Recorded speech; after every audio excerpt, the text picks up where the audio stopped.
So, good morning po, Pangasinan Beta po.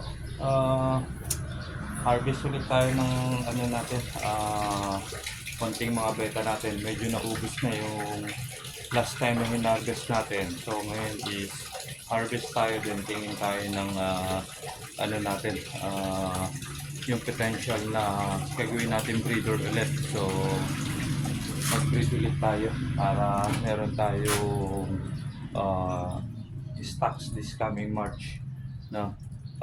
Tignan natin ulit, mamili tayo doon. Yan, punta tayo rito sa ating munting barracks dito. So ito, meron na ako mga napili dito kanina. Ito, may mga nahuli na ako dyan. Ayan yung ating mga selection.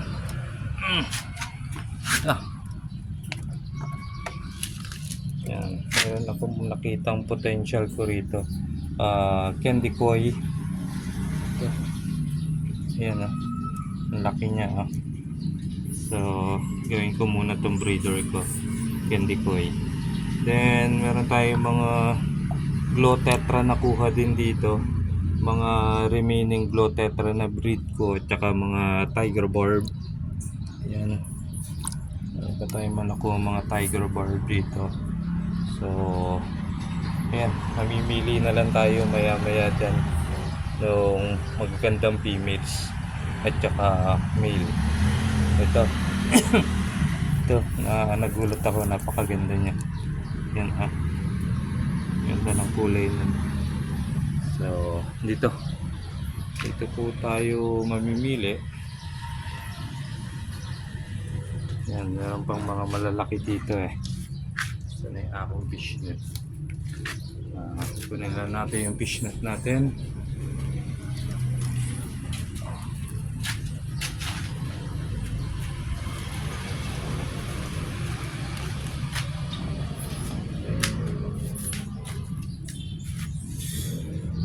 Ayan ito is male.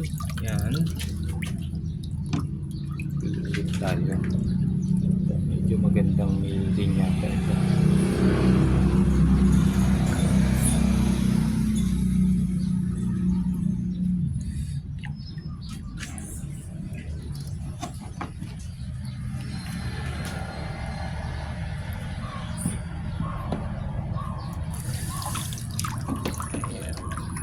Isa. Laki ng mga males ko dito ngayon.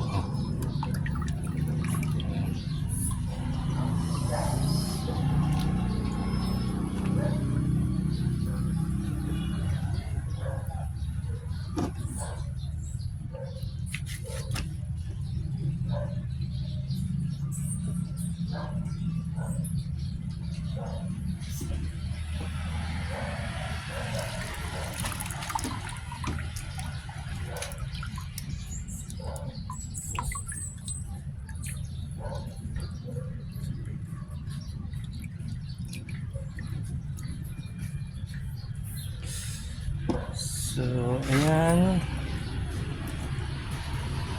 Wala na dito. Check natin sa ibang tab natin.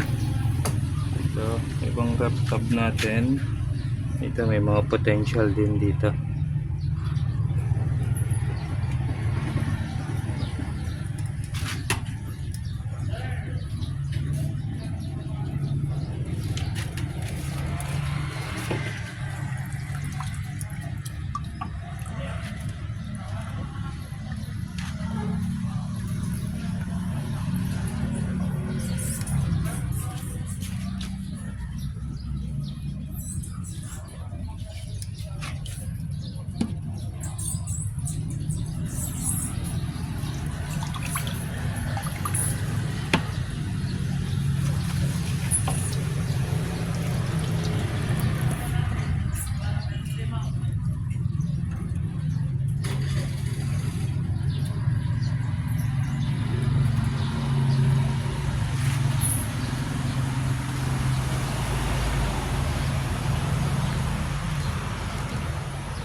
So ito na po yung mga na-harvest natin kanina, no?